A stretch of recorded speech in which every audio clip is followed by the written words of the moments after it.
What's up everyone? Welcome back to the channel. This is day 39 of our 100 days commerce masterclass for class 11th. और आज की class में बच्चों हम लोग एक नया चैप्टर शुरू करने जा रहे हैं जो कि है अकाउंटिंग प्रिंसिपल्स। मैंने आपको प्रैक्टिकल चैप्टर्स कराए जैसे जर्नल कराया, अकाउंटिंग इक्वेशंस कराया, बट अब बारी है इस वीक में 4 से 5 थ्योरी के चैप्टर्स जो बीच के हैं। जैसे हमारा चैप्टर नंबर 1 हो गया है, 2 हो गया है, चैप्टर नंबर 6 हो गया है, चैप्टर नंबर 9 हो गया है। अब हमको बीच के 3, 4, 5 बेसिकली ये चैप्टर्स जो हैं ये कंप्लीट करने हैं और इस वीक में काफी सारे 4 से 5 चैप्टर्स में आपको थ्योरी के करा दूंगा, तो काफी पोर्शन आपका अकाउंट्स का भी कंप्लीट हो जाएगा। तो आइए जल्दी से शुरू करते हैं अकाउंटिंग प्रिंसिपल्स और चीजों को करते हैं शुरुआत के साथ साथ समापन भी। Let's begin.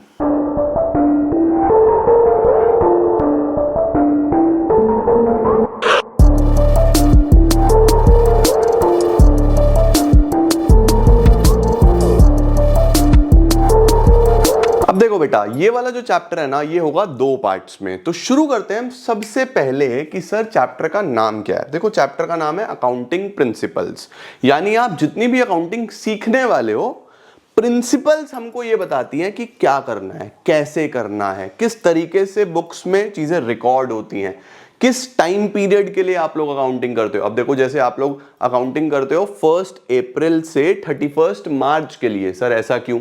सर ये हमारी जो 11th की शुरुआत हुई ये 1 अप्रैल से क्यों हुई? कैलेंडर में तो 1 जनवरी को शुरू होता है, 31 दिसंबर को खत्म होता है। तो हमारा स्कूल ऐसे क्यों नहीं करता कि 1 अप्रैल को शुरू करे, 31 दिसंबर को खत्म करे? भाई साल भी तो ऐसे ही खत्म होता है और हमको पढ़ना भी 1 साल है, तो हमारा स्कूल ऐसे क्यों नहीं करता? तो इस तरीके से ये सारी चीजें, ये 1 अप्रैल से 31 मार्च क्यों स्कूल का अपना अलग नाम होता है, बिजनेस का अपना अलग नाम होता है, बैंक्स का अपना अलग नाम होता है, ऑनर्स का अपना अलग नाम होता है।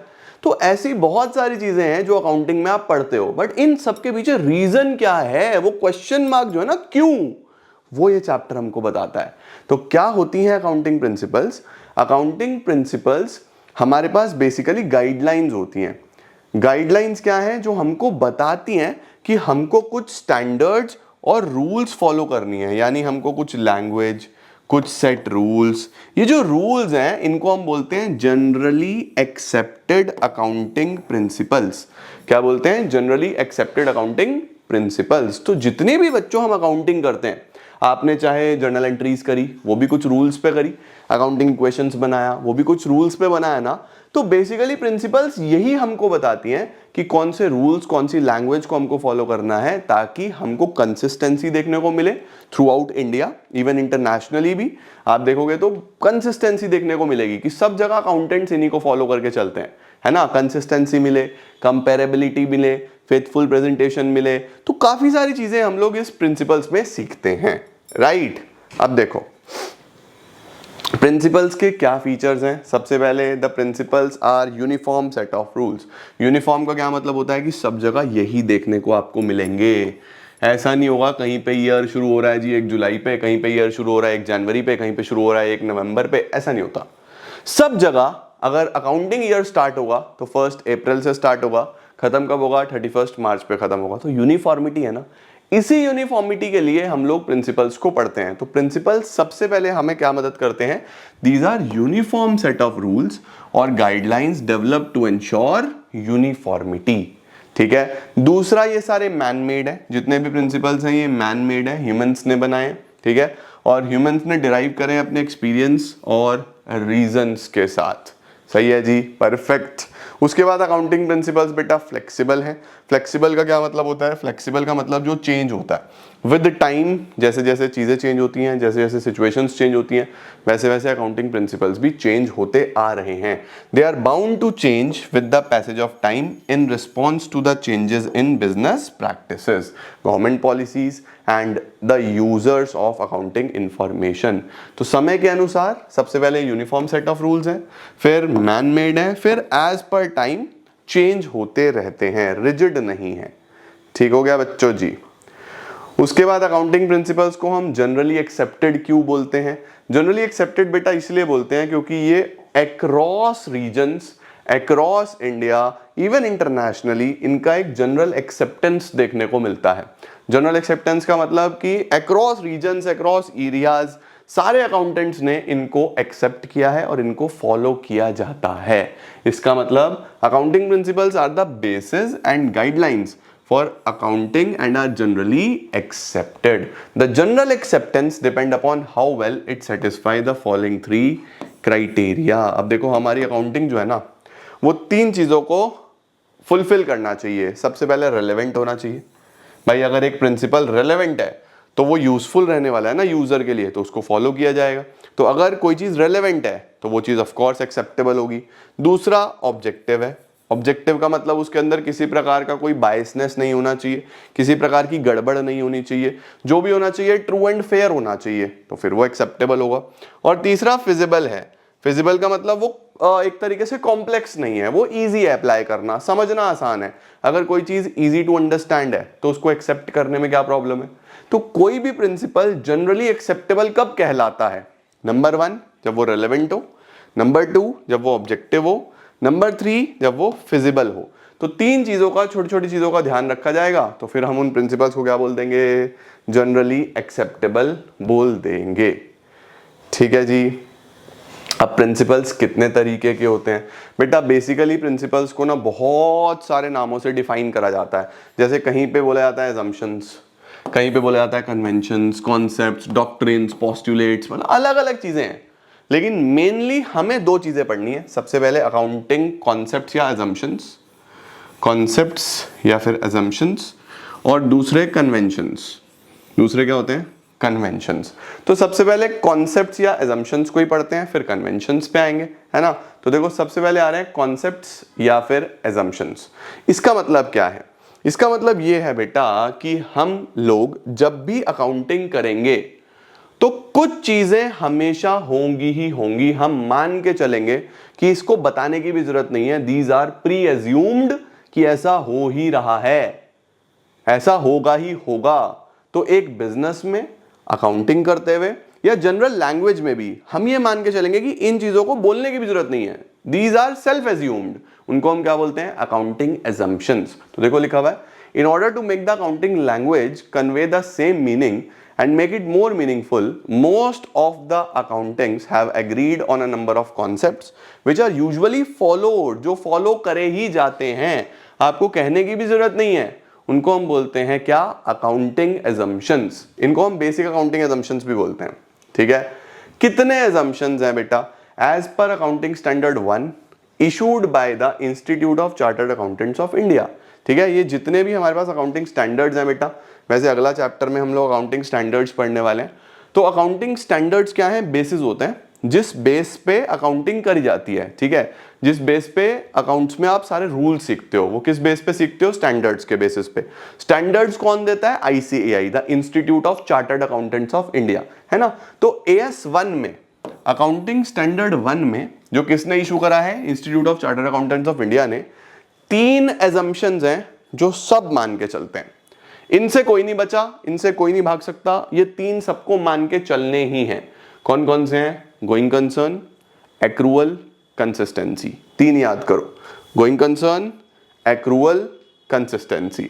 ये 3 बच्चों सबसे इंपॉर्टेंट मेजर assumptions हैं जो हम हमेशा मान के चलेंगे कि हमारी बुक्स ऑफ अकाउंट्स ये फॉलो कर ही रही हैं। जैसे सबसे पहला going concern. Sir going concern का मतलब क्या होता है?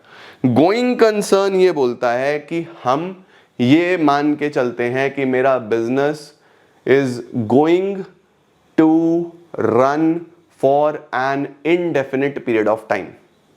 मेरा बिजनेस बंद होने वाला नहीं है। कोई भी बिजनेसमैन अपना बिजनेस ये सोच के शुरू नहीं करता कि मैं 4 साल बाद बंद कर दूंगा या 10 साल बाद बंद कर दूंगा या 20 साल बाद बंद कर दूंगा या 15 साल बाद बंद कर दूंगा। वो बिजनेस खोलता है और वो बोलता है मैं इसको लंबा चलाऊंगा। कोई ये सोचता नहीं है कि मेरा बिजनेस 4 साल चलेगा। तो हमेशा हम जब अकाउंटिंग करते हैं तो अकाउंटिंग में भी बच्चों हम ये मान के चलते हैं कि हमारा बिजनेस लंबे समय तक चलने वाला है। अब आप बैंक से लोन लेने के लिए जाओ, आप बैंक को बोलो कि मुझे बिजनेस लोन चाहिए 10 साल का, क्या पता आपका बिजनेस 10 साल चलेगा या नहीं चलेगा, लेकिन बैंक फिर भी लोन देता है ना, 10 साल का, 12 साल का, 20 साल तक का लोन भी देता है बैंक। तो सर इतना लंबा बैंक क्या सोच के देता है? Going concern.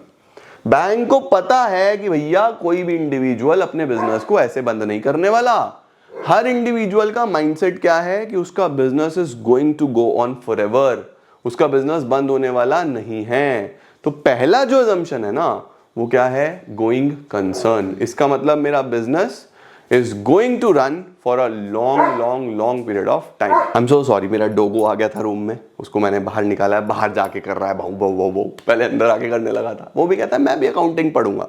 Anyways, going concern का क्या मतलब होता है कि हमारा जो बिजनेस है वो चलने वाला है लॉन्गर पीरियड ऑफ टाइम तक, तो इसका ध्यान रखना है, ठीक है। दूसरा क्या है, consistency. Sir what is this consistency concept? बच्चों कंसिस्टेंसी कॉन्सेप्ट ये बोलता है कि अकाउंटिंग में ना बहुत सारे चीज़ों के अलग अलग आप मेथड्स पढ़ने वाले हो। जैसे आपको स्टॉक काउंटिंग करनी हो कि मेरी दुकान में गोदाम में कितना माल है, तो उसको काउंट करने के भी अलग अलग मेथड्स हैं। डेप्रीसिएशन आपको लगाना हो, डेप्रीसिएशन लगाने के भी अलग अलग मेथड्स हैं। तो इतने सारे मेथड्स जब हैं, अगर आप पहले साल कोई मेथड लगाओगे, अगले साल कोई और मेथड लगाओगे, अगले साल कोई और मेथड लगाओगे, फिर कंपैरिजन कैसे करोगे भाई? अगर कंपैरिजन करना हो तो सेम मेथड होना चाहिए ना। तो कंसिस्टेंसी ये बोलता है कि आप एक साल जो मेथड फॉलो कर रहे हो, आप अगले साल भी वही मेथड फॉलो करो अकाउंटिंग का। अगर आप मेथड्स को चेंज करोगे फिर आप कंपेयर नहीं कर पाओगे, आपकी अकाउंटिंग कंपेरेबल नहीं रह जाएगी। तो if you want to keep your accounting comparable, चीजों का कंसिस्टेंट होना बहुत इंपॉर्टेंट है। तो सबसे पहला assumption क्या है कि गोइंग कंसर्न रहने वाला है बिजनेस। दूसरा assumption क्या है कि हमारी पॉलिसीज को लेके हम कंसिस्टेंट रहेंगे और हर साल हम पॉलिसीज चेंज नहीं करेंगे, लॉन्ग टर्म तक उन्हीं पॉलिसीज को चलाने वाले हैं। तीसरा क्या आता है, एक्रूअल कॉन्सेप्ट। एक्रूअल कॉन्सेप्ट क्या बोलता है बच्चों? एक्रूअल कॉन्सेप्ट ये बोलता है, देखो हमारी जो अकाउंटिंग होती है ना वो दो बेसिस पे हो सकती है। एक होती है कैश बेसिस, एक होती है एक्रूअल बेसिस। अब कैश बेसिस क्या बोलता है कि आप ट्रांजैक्शंस को तब रिकॉर्ड करो जब पैसा आए या पैसा जाए। अब आप सोचो कि मैंने आज कोई सेल करी और पैसा आया 20 दिन बाद, तो कैश बेसिस बोलता है उसको 20 दिन बाद रिकॉर्ड करो। सिमिलरली मेरा आज का कोई खर्चा है लेकिन मैंने पेमेंट करा 2 महीने बाद, तो कैश बेसिस बोलता है 2 महीने बाद रिकॉर्ड करो। अब आप सोचो अगर हम ऐसा करेंगे तो क्या टाइमिंग बिगड़ जाएगी? भाई खर्चा आज का है, मैं उसको 2 महीने बाद दे रहा हूं, तो उसको रिकॉर्ड तो एटलीस्ट आज कर लेना चाहिए ना। और ऐसे तो हम उधार की ट्रांजैक्शंस रिकॉर्ड ही नहीं कर पाएंगे। कैश बेसिस तो बोलता है जब पैसा आए या पैसा जाए तभी रिकॉर्ड करो। तो फिर उधार की जो ट्रांजैक्शंस है, उधार का जो लेन देन है, उसको क्या? एक्रूअल क्या बोलता है? एक्रूअल बोलता है भैया कैश की ट्रांजैक्शंस को भी रिकॉर्ड करो, क्रेडिट ट्रांजैक्शंस को भी रिकॉर्ड करो। यानी अगर आज का कोई बिल है, आप वो 4 महीने बाद दो, 6 महीने बाद दो, 10 महीने बाद दो, डजंट मैटर, रिकॉर्ड आज करो। आपकी जो सेल हुई है, पैसा चाहे आ जाए, पैसा चाहे कल आए, पैसा चाहे 2 महीने बाद आए, अगर सेल आज हुई है उसको आज रिकॉर्ड करो, तब आपकी अकाउंटिंग प्रॉपर बनेगी, नहीं तो अकाउंटिंग प्रॉपर नहीं हो पाएगी। तो इस कॉन्सेप्ट को हम बोलते हैं एक्रूअल कॉन्सेप्ट। तो हमारे पास बेटा ये 3 कॉन्सेप्ट्स हैं जो हर बिजनेस फॉलो करके ही चलेगा। Number 1 is going concern, number 2 is consistency, number 3 is accrual. Okay, आओ जरा इनको अब डिटेल में एक बार पढ़ लें। देखो सबसे पहले गोइंग कंसर्न क्या बोलता है? गोइंग कंसर्न बोलता है as per this concept it is assumed that business will continue to exist, business चलता रहेगा for a long period in the future. The transactions are recorded on the assumptions that it is a continuing enterprise। continuing समझ गए, मतलब कि लंबे समय तक चलने वाली हैं। It is on the concept that we record fixed assets at their original cost। बोल रहा है इसीलिए तो हम fixed assets को original cost पे रिकॉर्ड करते हैं कि हमने कोई एसेट लिया, उसको आज रिकॉर्ड करा और फिर उस पर डेप्रिसिएशन लगता है धीरे धीरे धीरे धीरे। हम ये नहीं समझते कि एसेट आज लिया है तो भैया कल खत्म हो जाएगा या परसों खत्म हो जाएगा। हम मानते हैं कोई मशीन ली है तो लंबे समय तक चलने वाली है बिजनेस के साथ साथ, है ना। इसके बाद लिखा हुआ है because of the concept of going concern the full cost of the machine would not be treated as an expense. हम जो मशीन खरीदते हैं उसको एक ही साल में खर्चा नहीं मानते, हम मानते हैं कि मशीन चलेगी 8-10 साल, तो हम उसको उसी तरीके से कंसिडर करके चलते हैं गोइंग कंसर्न की वजह से। ठीक हो गया बेटा। उसी के साथ साथ बोल रहा है आउटसाइड पार्टीज भी लॉन्ग टर्म कॉन्ट्रैक्ट्स में तभी एंटर करती हैं। जैसे मैंने बैंक का एग्जांपल दिया था कि बैंक भी लोन तभी दे रहा है लॉन्ग टर्म के लिए क्योंकि वो मान के चल रहा है कि बिजनेस तो लंबे समय तक चलने वाला है। ठीक हो गया बेटा जी। तो पहला कॉन्सेप्ट हो गया गोइंग कंसर्न। दूसरा क्या है सर हमारे पास? दूसरा है हमारे पास कंसिस्टेंसी, तीसरा है हमारे पास एक्रूवल। अब देखो कंसिस्टेंसी क्या है। कंसिस्टेंसी मैंने आपको बताया ना कि accounting principles and methods should remain consistent from one year to another. ऐसा नहीं होना चाहिए कि आपके जो अकाउंटिंग मेथड्स हैं, प्रिंसिपल्स हैं, वो बदल रहे हैं बार बार। These should not be change from year to year in order to enable the management to compare the profit and loss and balance sheet. तभी कंपेयर कर पाओगे अगर आपने सेम प्रिंसिपल्स और सेम मेथड्स अडॉप्ट करें। अगर आप 2 सालों में अलग अलग चीजें लगाओगे तो profit will not be comparable. ठीक हो गया बेटा, क्या ये क्लियर है? परफेक्ट। तीसरा होता है एक्रूवल। एक्रूवल में क्या बोला मैंने आपको, कैश भी रिकॉर्ड करो, क्रेडिट भी रिकॉर्ड करो, आज की ट्रांजैक्शन आज रिकॉर्ड करो, पैसा आने जाने का वेट मत करो। ये है basically accrual basis is used for recording of transactions. It provides appropriate information about the performance of the business as compare to cash basis. ये बोल रहा है चाहे रेवेन्यू हो, चाहे कमाने की बात हो, चाहे खर्चों की बात हो, है ना, चाहे कमाना हो चाहे खर्चा हो। रेवेन्यू कब रिकॉर्ड करो? When sales are made. जिस दिन सेल हुई उस दिन रिकॉर्ड कर लो, है ना। कैश मिला या नहीं मिला, दिस इज इमटेरियल। कैश जब मिलेगा तब देखूंगा भाई, अभी फिलहाल सेल हो गई ना, रिकॉर्ड कर लो। इसी तरीके से खर्चे कब रिकॉर्ड करने हैं? In the accounting period in which they assist in earning the revenue. अगर इस महीने का कोई खर्चा है तो इस महीने रिकॉर्ड करो, it doesn't matter cash is paid और नॉट। ठीक है, तो एक्रूअल कॉन्सेप्ट हमको बहुत हेल्प करता है मेरी बुक्स ऑफ अकाउंट्स को प्रॉपर रिकॉर्ड करने में, प्रॉपरली बनाने में, ताकि हम सब कुछ रिकॉर्ड कर पाए। सही है। तो ये बच्चों हमारे मेन 3 एजम्पशंस होते हैं पहले, जो आपको अच्छे से समझ के चलने हैं। कौन कौन से? Going concern, accrual, consistency. तो आज अभी मैंने आपको पहले प्रिंसिपल्स का मतलब बताया, उसके फीचर्स बताए, फिर मैंने आपको बताया कि अकाउंटिंग प्रिंसिपल्स में मेनली 2 चीजें हैं, एजम्पशंस और कॉन्सेप्ट्स, है ना। अब एजम्पशंस हमारे डन हो गए, अब कन्वेंशंस आएंगे, कॉन्सेप्ट्स आएंगे। उनको हम पढ़ने वाले हैं अगली क्लास में। ये देखो काफी सारे हैं, इनको अगली क्लास में पढ़ते हैं और हमारा चैप्टर हो जाएगा समाप्त। ठीक है, इस पर्टिकुलर वीक में मैं आपके अकाउंटिंग की थियरी के 3 से 4 चैप्टर पूरे कराऊंगा, और प्लेलिस्ट तो बनी हुई है, तो आपके लिए बहुत इजी हो जाएगा और काफी सारा पोर्शन कवर भी हो जाएगा। ठीक है, आज के लिए इतना ही नालायकों, अगली क्लास में मिलते हैं। बहुत बहुत धन्यवाद। Thank you so much for joining in.